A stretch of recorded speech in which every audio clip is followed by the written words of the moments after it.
Hello. Welcome to Sundays at the Station. I'm John Sherburne. I'm Justin Ketchai. And we're just here. We're with you guys today. Per usual, it is quite the day. It's raining out. Yeah. I love when it rains. You can't see it, but I swear. Do too. It's a little bit of a rainy day. Gloomy. Blustery. Mm-hmm. On rainy days, I always think about, like,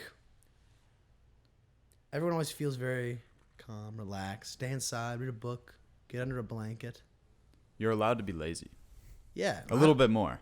I always think about why. I think on a surface level, it's like you literally can't go outside, so you're just kind of chilling at the house if you know something to do. More so, though, I even think about, like, cavemen times. This shit was the scary stuff, dude. Yeah. This was the stuff like rain is like, it's going to get everything wet. You might have a fire. Mm-hmm. You might die. So what do? You hunker down. You get under some blankets. Yeah. You're just, like, chilling. And I always think about that, like, how how evolutionarily stuff that we do now kind of sometimes stems back to stuff like that. And I think it's really interesting.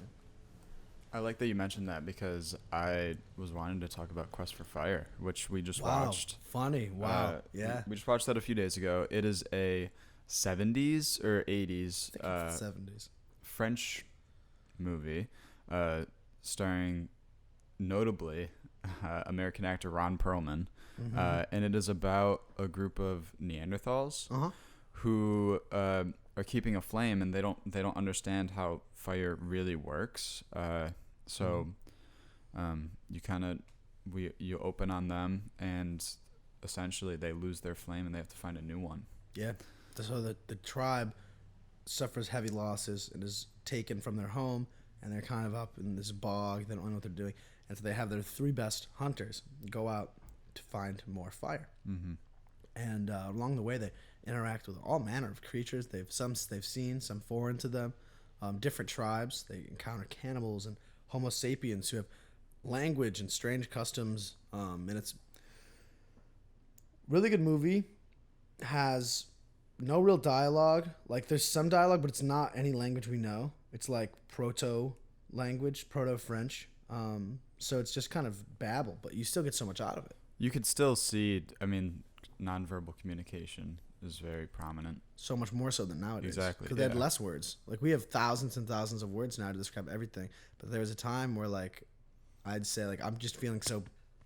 And you'd know what that means kind of thing. It's very interesting. Because your face is also, like...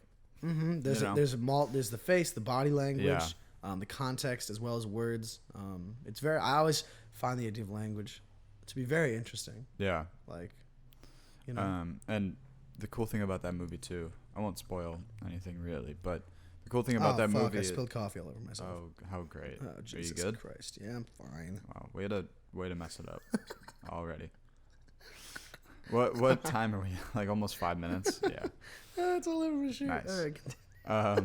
The cool thing about that movie is that, realistically, there's different species of Homo sapiens at the same time. Easy on the wording. Well, human beings. Different species of human, different tribes of Homo sapiens. I was about to say humans. Yes. I was like, yes. Isn't human Homo sapien though? So it's yes. Scientifically. Scientifically, there are different tribes of proto-humans. But as far as we're concerned, you had Homo erectus, Neanderthals, and Homo sapiens in that movie. I think it's Homo erectus. It's never said. I'm pretty sure. I know Homo erectus was around. They kind of predate. The reason I'm thinking that is because Homo erectus kind of predates Homo sapiens and Neanderthals. So in the movie, that group was more ape-like. So it kind of makes sense. But at the same time, it also could just be poor science in the movie. The movie was very forward, though. Very progressive. Back in the day, back at that time, Neanderthals were seen as, like, stupid apes that were like in the science community, in the world community, like they were like monkey men, like that's kind of like this stereotype. And in reality, Neanderthals were very advanced. They had a lot of good stuff. They were intelligent with tools, and they had tools. They were starting to communicate better. Yeah, they had their own type of communication. And that's a huge thing we kind of do is, like, since we kind of won, the only thing we really did better, really better, truly better, was that we were just more social creatures. And so as a result, we could just do more stuff. We look back at other Neanderthals were less verbal, and so in our mind that makes them dumber because they hadn't figured out language yet. But if we never came around, they'd be just as complex as us. They would just have a lot more hand signs and stuff like that than we did. Yes. We view ours as like the default or the best version of something. But I do think in reality it was just different. They were different type of animal. It's really hard to think about. Because they're kind of like us. You're like, oh, the Neanderthals are kind of like humans, but they're not. Like, they communicated differently. Yeah. They acted differently. It's interesting to think about what you could teach it versus what it just couldn't comprehend. Yeah, the argument, and this is all theoretical, but they argue that you could teach Homo sapien from 70,000 years ago banking. Mm-hmm. If you could sit them down, you could teach them banking, but you couldn't teach that to Neanderthal. Yeah. Because their brains work differently at a basic level. And so they would have a different... I'm always curious to see what a society would look like of Neanderthals, or if we had Homo sapiens and Neanderthals coexisting on the planet. I'm very curious what that would look like. I think we'd have pockets, certain areas of the world would be like, there's no humans there. There's Neanderthals, and it's different cultures and stuff. You can go over there, but like it's difficult because it's just so different. It would be new racial tensions. Racial tensions wouldn't even exist. Yeah, it'd be speciesisms. Special tensions. It's interesting stuff. I love that concept of, back in medieval times or the Renaissance, people thought the same way as us. They just had less information, really. Different. Just stuff. less people were ahead of them thinking to build off of the knowledge. So like, but it's the same stuff. Exactly. Same issues, same types of people. You had the same relationships, and there were different factors involved, but humans were humans. I think about that too, because we think about it so differently. We're like, 1700s, like early Americans were so different than we were. But like, really, they're fine. Like, they wouldn't know what a radio is. Ben That's Franklin so looked in, dumb. he'd be fine. We'd have to explain so much shit. He would be curious as hell. Yeah. But he'd chill. Yeah. He could chill. The hardest thing would be the language. They talk differently than we do now, by a lot.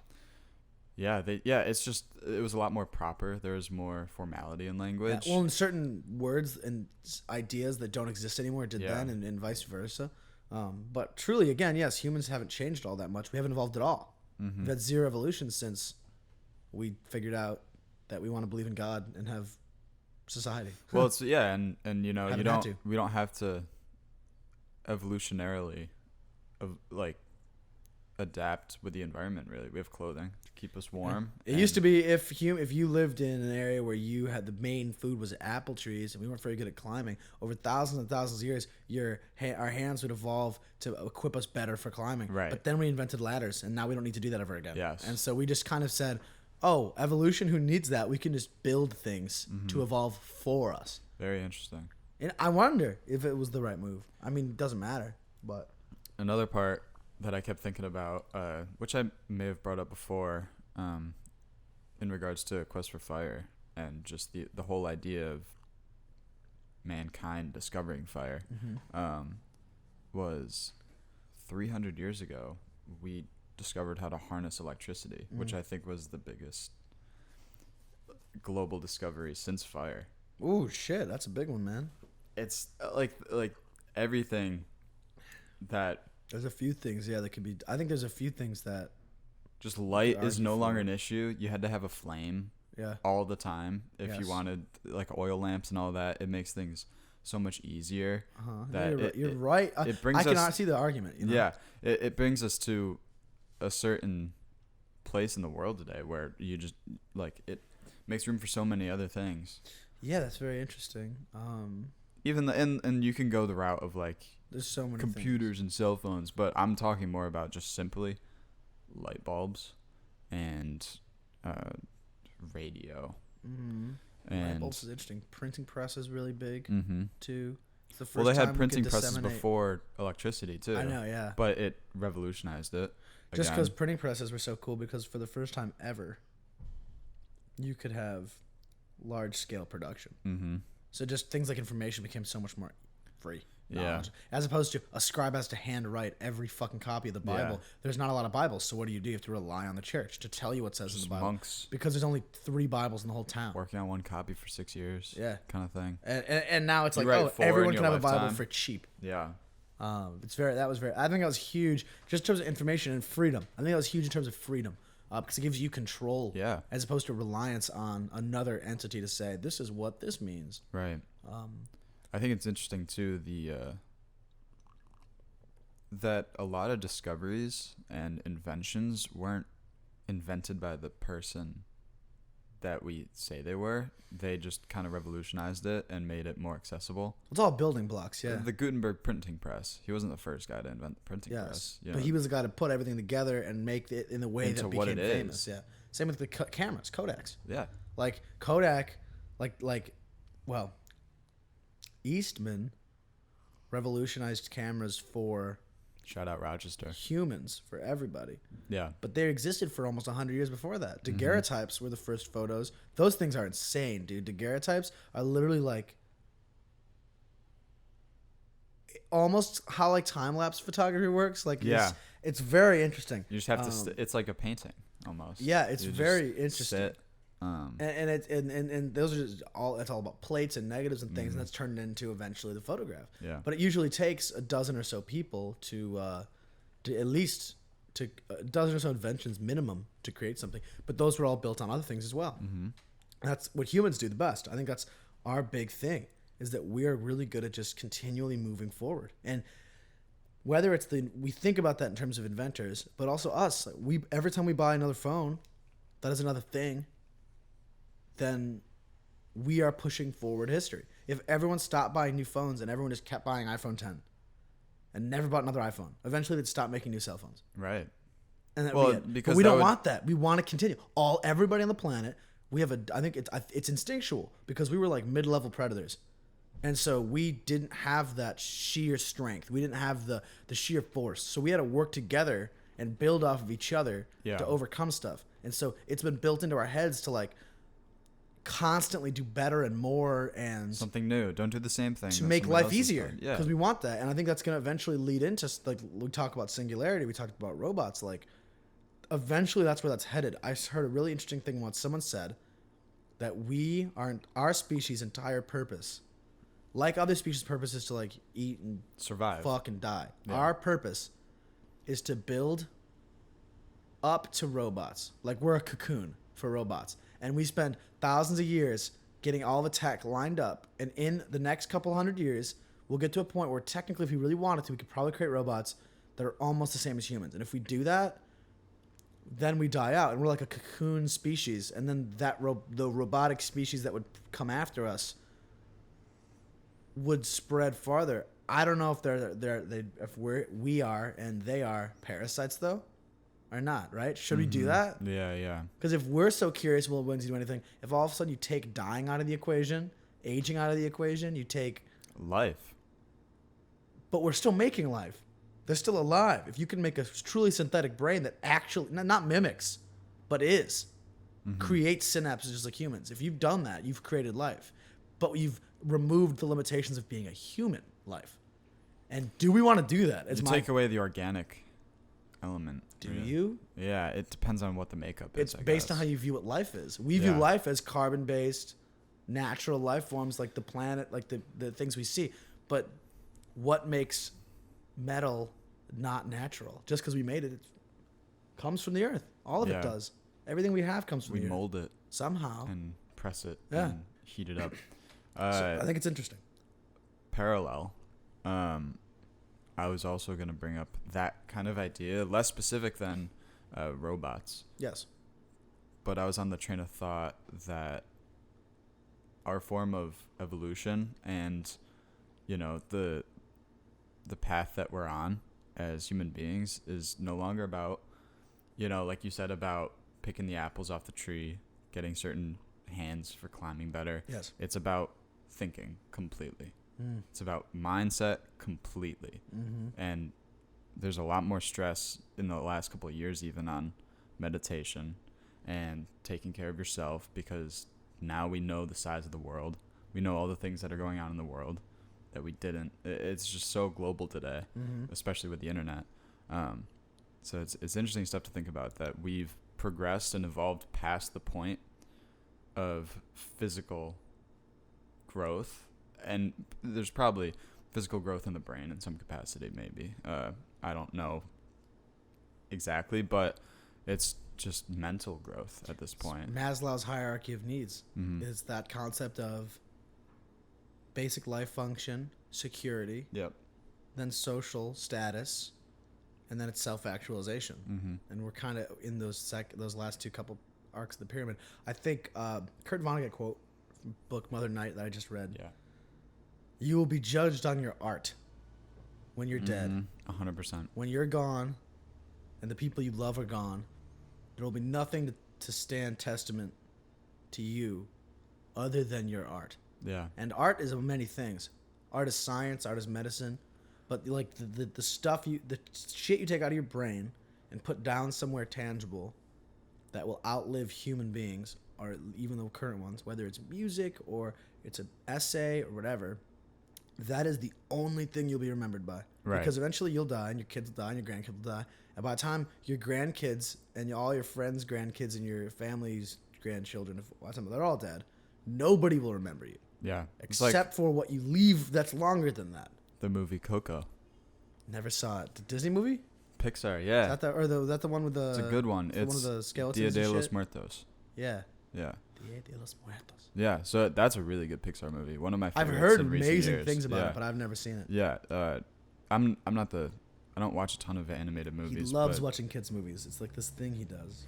you You were watching the Teletubbies film the other day, right? Teletubbies no, film. Not a movie. A film. Hey, man, it had 62 on Rotten Tomatoes. Get off 62.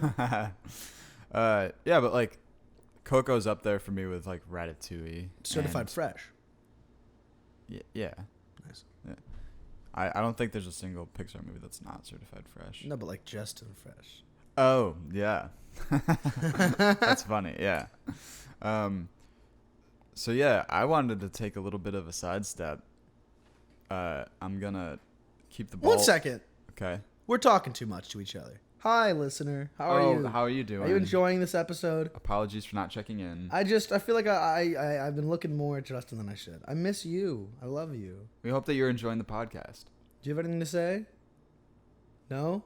It's okay. If you do, just hop in. We can go. So we can go at it. So I'm thinking of like in like Dora or Blue's Clues, like, where do you think it is? 3? That's right. You're like, I said 2. 3's right. You're like, damn it. I said 2. Why don't you listen to me? Dora, shake your shoulders. Ah! So, sidestep me. Sidestep, rolling off of evolution. Evolution of music. Yeah, bro. What about it, bro? So I was thinking a lot about. Does that just make us musical notes? I was I was talking about a few music releases specifically this week, which are all hip hop, rap, whatever you call them. And it's just so different. And I feel like we've been talking, like, because when we talk about rap or hip hop, it's a lot about how it's changed. I feel like we talk about that a lot. We do. We have. And it just seems like it's starting to, it's so commercialized that it's just, I feel like that's the last phase before a music genre evolves or disappears. Dies, either. yeah. Because this week we have Big Sean. Big Sean. Who's the man. argued to be with like the plan. one of the best rappers today. What? Really? Who? Well, he's like, I was saying like a week ago maybe that like some people as a fourth, like there's the big three of like Drake, J. Cole, and Kendrick. Yeah. You know, but if they had to throw a fourth in They're there, getting it's old though, bro. They are. They're J. Cole's like 35. Not even like age wise, but they're not. Yeah. They're only the top because they're respected. J. Cole's new album's called The Fall Off. Could be his last.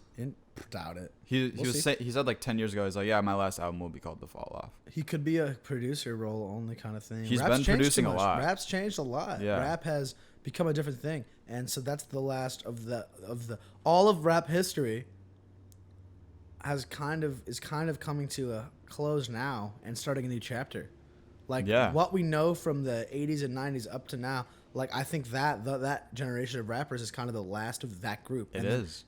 What this is, I don't think we should even call it the same thing. It is still rap technically, but it's just like rock, where like grunge was this new idea. It's like how grunge came in the 90s and changed rock music. It's like changed it forever. Rock music is so different now. Indie rock, all the modern rock Yeah. is different because of 90s like grunge and how popular, not even just grunge got, but even just like, you know, those punk elements and stuff like that. The same exact thing happened to rap. Exactly the same thing. I feel like indie is the most popular form of rock right now. Yeah. For sure. And that stems from, right? It went from, you had like, you started with some of the grunge and punk movements, and then those turned into, like, those got really popular in the 2000s to where, like, the radio stations, the pop stations are playing, like, Blink-182 and stuff. Yeah. And and if you look at Sex Pistols to Blink-182, how different they are, how much they almost, you could say bastardized if you're on the older end of that spectrum, Sure. right? That's what's happening almost to rap now, too, where it's a very commercial thing now. Pop hits all the time, but it's a different genre, but it's still the kind of, you can see the thread, but it's a different genre. For sure. And then what happens? It turns into like indie, and that's the popular Yeah. thing. So rap's gonna synthesize into some new genre that we haven't even seen yet. That's what I was thinking about. Because, Noises, electronic noises. Well, so it's so commercialized. You have people like there's Big Sean who keeps it honest. I feel like, you know, he's like yeah, we're rapping, and then there's, these are all albums that are coming out tomorrow. Yes. Lil Durk, Woo. who I haven't really listened to at all. He was on that Drake song, and, you know, to me, he sounds his sound is very generic these He days. looks like if Lil Wayne took a bath for too long. When he got out, there was like he shed his skin, and then some creature took that skin and was wearing it like a human's. That's weird. Yep. Just based on that one Drake song. Yeah. I don't know who he is otherwise. I don't care too much. No. But that's the thing. What makes him stand out? Do I care about him as an artist? Would you call him an artist? Right. I'm such a dick about rap music. Well, no, because, like, I just have no respect for some of the young motherfuckers. I just really don't. well, that's the thing, though, because Kanye West, you Don't know, give me a boner on the camera, dude. John loves his career and all that. Best producer of all time. Yeah, and I would agree. One of the that's a really big statement, but one of the best producers of all Yeah, time. yeah. I'm still talking just in, like, hip hop and all He's that. not even Yeah. a good rapper. He gets by. Yeah, listen to his rap. His rapping adds to his sound. That's Recently, it's gotten worse too. Yeah. His last 3 albums have been horrible. Like, in terms of his rap ability on Pablo, Ye, and then Jesus is King, you've seen a huge drop off. Like, listen to Ye. Listen to He's what focused the a lot words more on he's his production, saying. though. Yeah, His production is up. His production is amazing. Yeah. It's just his rapping. I think he ran out of things to really rap about. And every album he talks about popular. his laptop Or that got famous. stolen by his cousin. He raps about Which some of the is funny. same threads though, Yeah. because he's started. I was listening to it yesterday, and I was like, "What is he saying?" He uses the word "cum" 4 different times, and he's like, "Where we wouldn't be, none of us would be here without cum." I'm like, Yeah, "That's yeah. a weird line, Yeah. dude." Like, and It's I the think about sound, though. all the other rappers that are at the top, and how much harder they work for their bars, it seems, than Kanye does, because he's too famous. He doesn't have to work ever. He will always top charts. Yeah. This is his 8th. Same with Drake. Jesus King was his 8th Yeah. chart-topping album in a row. Yeah. So he's good. So he's kind of lost Well, the 'cause he's hunger. Kanye. He has his production's amazing, but I think his production, rapping has lost his hunger. image. It's Yes. like, oh, what's Kanye saying on this album? Yes. So everybody. But I think checks his it out. actual words are hilarious Yeah. nowadays. They've been hilarious for a few years too. But so Lil Durk Sorry about that. is just like generic kind of seeming. He's got the auto tune. I think one of the best people to come out of like this whole new era is Roddy Ricch. He's interesting. Couldn't tell you too much. Yeah, he's. I like the songs he's been on. He though. sings a lot, and Yeah. it's He the whole seems thing. interesting. So out of all those people, he seems interesting. But Lil Durk to me is like, and that's one of them. And then you have other people that are fully taking the commercialism by the horns, like 6ix9ine. That's another album that's coming out tomorrow. 6ix9ine. Yeah, so like it's just like Big Sean's fading out. Lil Durk is kind of popular right now, and then 6ix9ine How? is just. I don't understand. That's what I'm saying. So like, it's I get it's at evolving. a party, It's right? changing. Some of this So- music, some of this rap music. I get you're at a party, it's like, and the guy's just like, yeah, right? Like, Yeah. I get it, but like people, I'm gonna ask. People, It's like 2000s. If you're in your car, Crunk. Yeah. by yourself, how the hell do you turn that music on? and like it? got the ick. Yeah. Yeah, right. And like, and I see 2000s Crunk way more nostalgically, just because I grew up. But that's with what it was.